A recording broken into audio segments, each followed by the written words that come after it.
live on.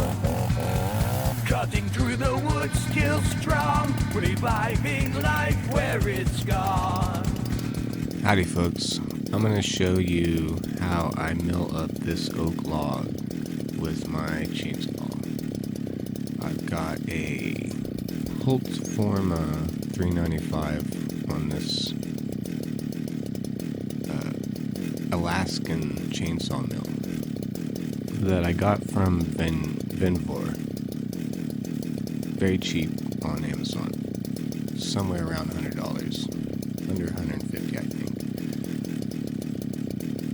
I also got a Granberg pulley system that really helps, pull through the log. You don't want to be pushing the chainsaw through the log. Really, it should cut itself and pull itself through, but it actually helps a lot. It actually does. I haven't run this saw in a long time, and it's got some old gas in it, so I'm smoking a lot. Setting up takes forever, and I didn't pay attention. You gotta pay attention to the little details. These little screws that you run through the connections that hold the rails together, and that's what you mount, the rail on the log with. Well, I've got them sticking out there, and I forgot. So I'm trying to hold the chainsaw while I loosen those out of place so that I can get the bar through. I'm such a fool. Okay, yeah, so putting this thing on here takes a long time, especially if you've got a very awkward shaped log, which I do. And so yeah, that setup took quite a while. I use screws to tighten the rail system to the log, but you gotta be careful about your screw height, because you'll see that here in a while. Alright, so get the pulley set up. Gotta take the end right here and pull that over and connect it to the end, which is a rod that I screw into the end of the log. And right here I realized that I didn't even set my chainsaw the right height I want. So I'm going to reset that real quick and pick up to find another thing that I missed. You get the rails set up, you get all your screws in place so that everything's tight. But again, with a really awkward system, with a really awkward log, it's easy to get one screw too long, and then you end up cutting through it and toasting your chain.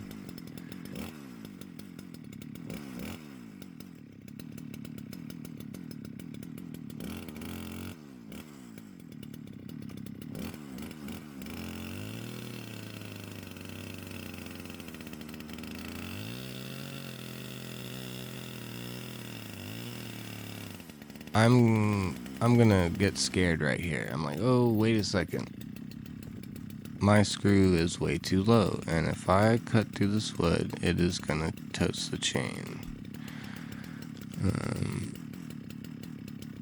So I'm looking upside down. Is the bar level with that screw? Is it too low? Yeah, I kind of think it is. So I've watched my setup here. I'm frustrated. I'm like, no, I don't want to mess with it anymore. I've already been setting up for probably over an hour. Easy. And but no.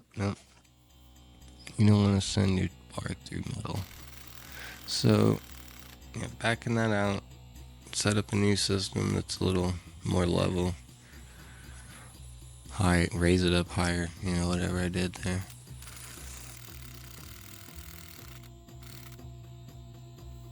Yeah, I'll show a couple of close-up pictures of this system and how it sets up.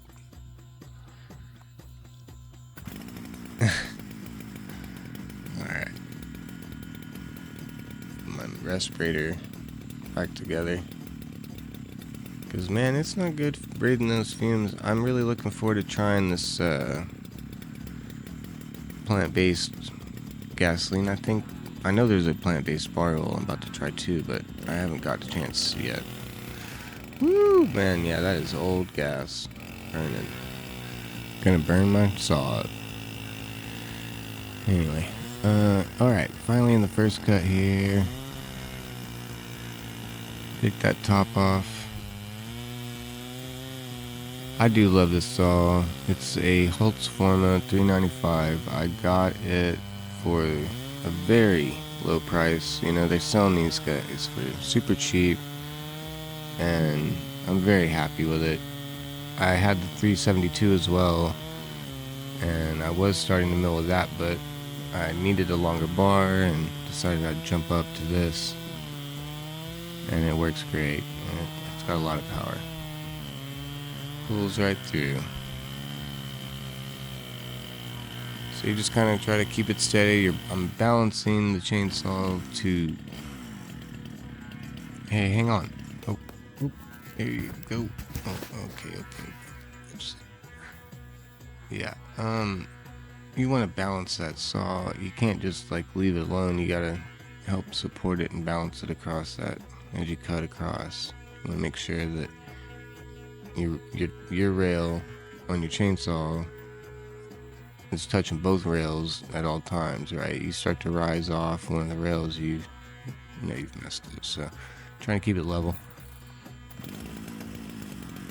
Alright, get a gun, pull it back in there. I messed up here, which was convenient for me in this case because I did have to pull them out. But right here, ooh, I've cut enough. I should have put a shim in already. I should have put a shim in that top to hold it, but I forgot to bring my shims down. It's pretty straight.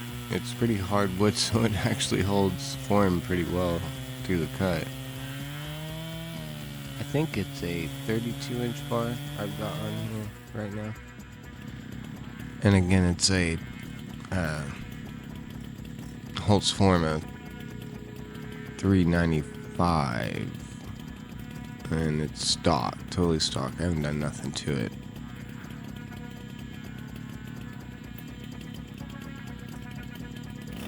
And it runs like a champ for its price. Yeah. I'm gonna hot rod it up at some point probably. Get a pipe on it. Yeah, this wood is just so beautiful. These live oaks, they form such, you know, awesome features in them through... I just see so much character in them. You know, they would be called defects a lot of times, obviously, but these days they've become more like features, you know, build the character. So a lot of this is going to be kept as live edge, I'm sure, for the applications I'll be employing. You know, I've started to do a few things with them. I've built some live edge shelves, floating shelves, which I may at some point, you know, do a video and show you guys some of that stuff. Yeah, this wood's just so beautiful. A lot of people might not see the value in milling this stuff. They would just kind of cut it up and burn it or whatever, but I hate to see it go. So I'm trying to just, you know, salvage it. I'm kind of building my way up. So it started out with these shelves, and I'm looking to do mantles and tables and stuff like that probably over time. But right now I'm just using the pieces that I first cut originally without the chainsaw mill, and so they're not very big, and they've had time to dry. Obviously, all the other stuff that I cut later is gonna have to take a little more time. I guess I didn't get rid of the screws yet, actually, so here they go now. Yeah, so now that rail's just sitting on the log on that end.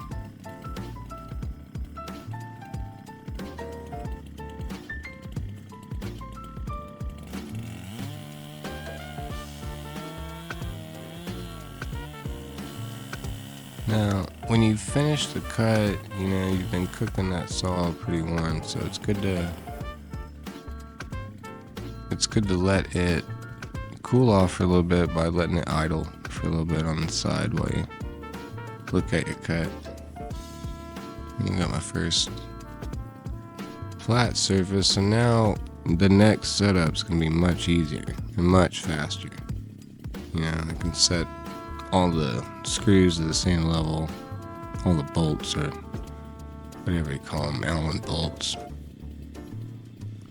So I'll get that rail and get it reset up again on this new surface here, and just get going on my second cut.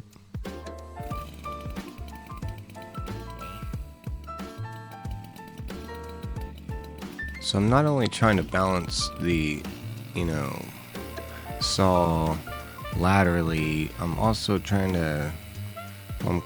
kind of balancing the saw to make sure the whole surface is cutting, that the chain is contacting the whole, you know, body of the board, instead of this side and then that side and then this side and that side. I try to make sure I keep a consistent cut. It kind of helps have less divots and stuff like that on one side or another. And you may be wondering why I even set up this rail again on this, you know, surface I worked so hard to get flat. Why am I bothering to set a rail up on it? Well, the sawdust will collect. It gets blown up on that surface, and it will get in between the mill and the wood and just, you know, mess you up. So you don't have any collecting sawdust there up on that rail. And I forgot to lower my connection point there. You gotta lower it every time you reset your rail, so you're level with the rail, pulling up or down. It might actually be better to lower it a little below the rail. I need to experiment with that a little more.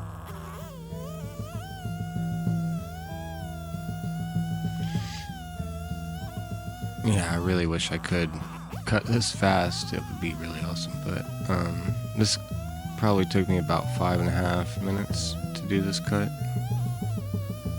You can see how much that slab has collapsed on the left side. So all the weight just sitting on that saw. You know, and it's just not that big of a slab, so it cuts through it anyway. But if it was a much bigger slab, yeah, it'd be holding so much weight on it. It would really be binding me and impeding me from even finishing the cut, possibly.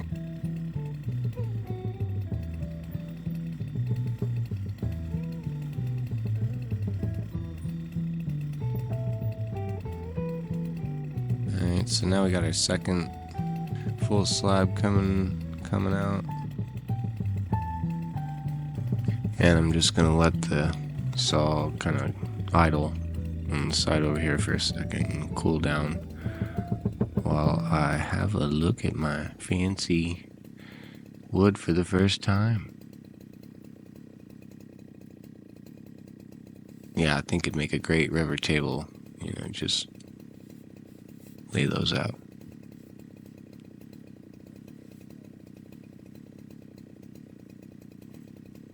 Very nice, very nice.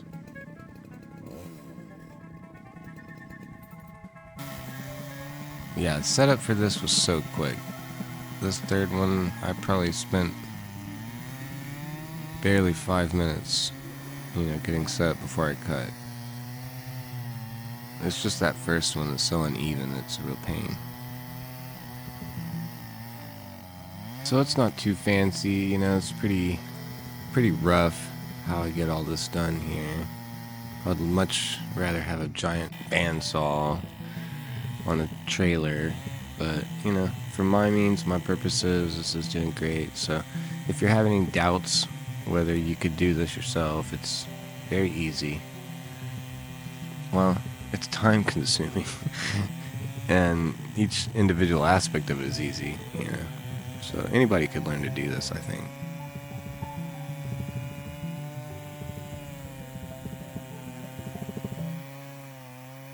I'm thinking these pieces in particular are gonna be awesome. These curves, these natural curves in them. If you took two of these pieces and laid them side by side, you could do an awesome river table with some bow tie pieces holding them together. That's kind of what I was thinking for these. I don't know. You let me know what you think in the comment section. What this would be good for. Out back, my chainsaw humming. Among the shadows, those silence breaks. This old oak still stands. Whispers are clearer, light fades. New roots will appear. Not for the glory, not for the gain. Not for the yesterdays to bloom again. A chainsaw mill, this oak will live for another thrill. Darkness surrounds, yet light shall fill. In the heart of the oak, listen still.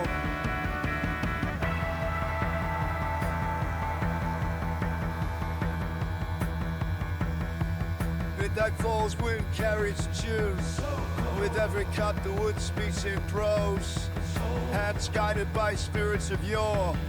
Though barren now, life shall restore. I'm gonna show my chainsaw mill. This oak will live for another thrill. Darkness surrounds, yet light shall fill. In the heart of your listen still. I guess the best thing about being able to mill like this is that you can do it on site, right where you fell the tree. Basically, you can just take some wood that you've cut off the tree and put the put the trunk on the log on the tree, and just cut it that way. It's very convenient.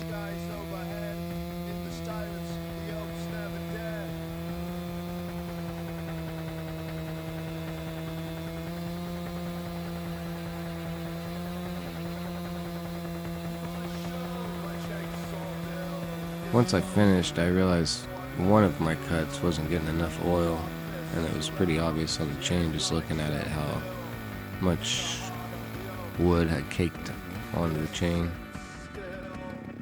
So you really gotta watch and make sure you're getting good oil to the chain when you're cutting like this, because it's so much friction and heat.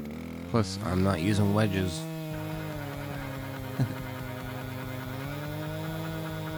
And that's why it's binding up on the bar here. Yeah, I made so many cuts. It's the first time I've even tried to use this mill without wedges. I don't know why I didn't think about it. It drives me nuts now. Lesson learned. Alright, tie up the pulley and pull that last third slab off. I've got another tree that's much like this one. Well, I've got several in this group here that were dead. But I've got another big one that I'm going to be felling soon and probably milling its base too, so I'll show you that as well. Really happy with the surface overall. There's a couple of divots in it and stuff, but not too bad at all. So yeah, that's it. Log milled.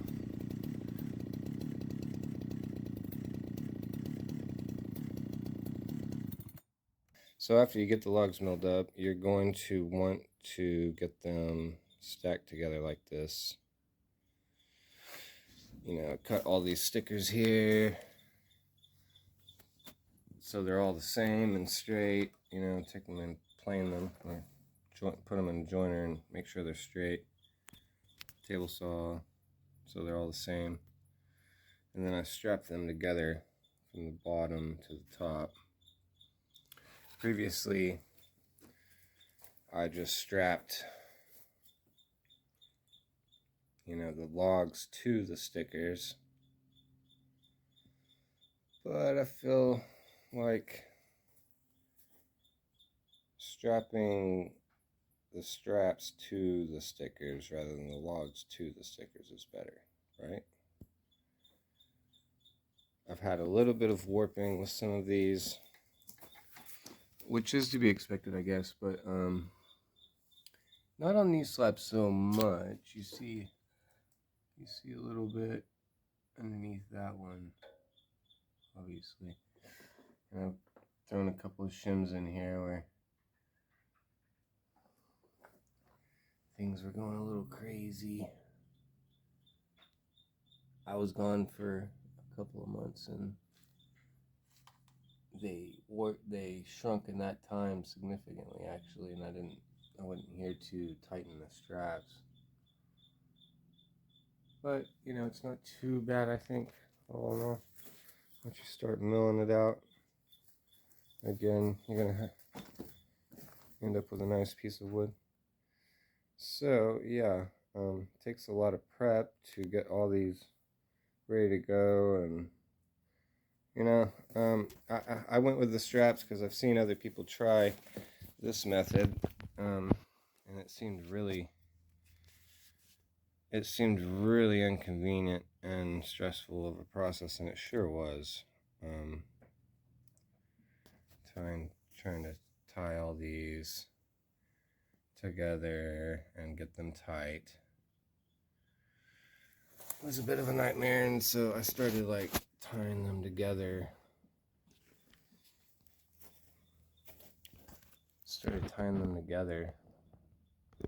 To pick up some of the slack I was left with, but that's really driving me nuts. So I'm probably going to get straps for these as well. But yeah,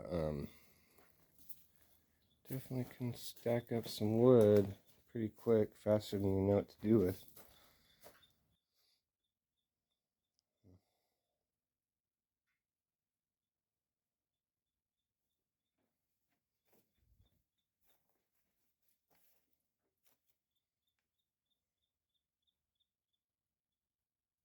Let's go outside and I'll show you that tree I'm going to tackle next.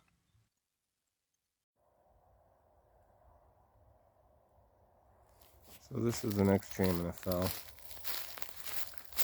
The next oak, live oak.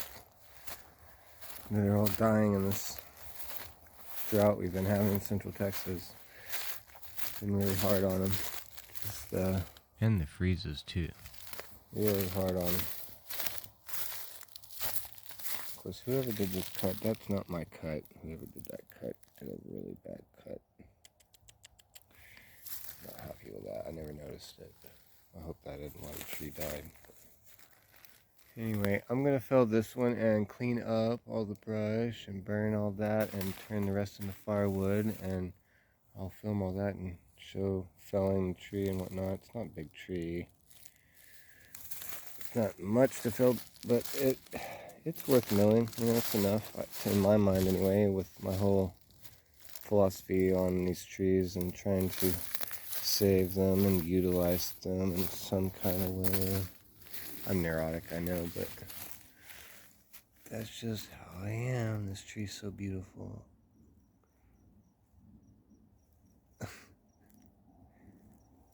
The way they grow is just nuts, but yeah. I'll show you this one coming down and getting cleaned up and milled, at least the slower section, I think. If I can get it done here before it starts to get real cold. Well, it doesn't get real cold here, but compared to some places. Anyway, see you next time.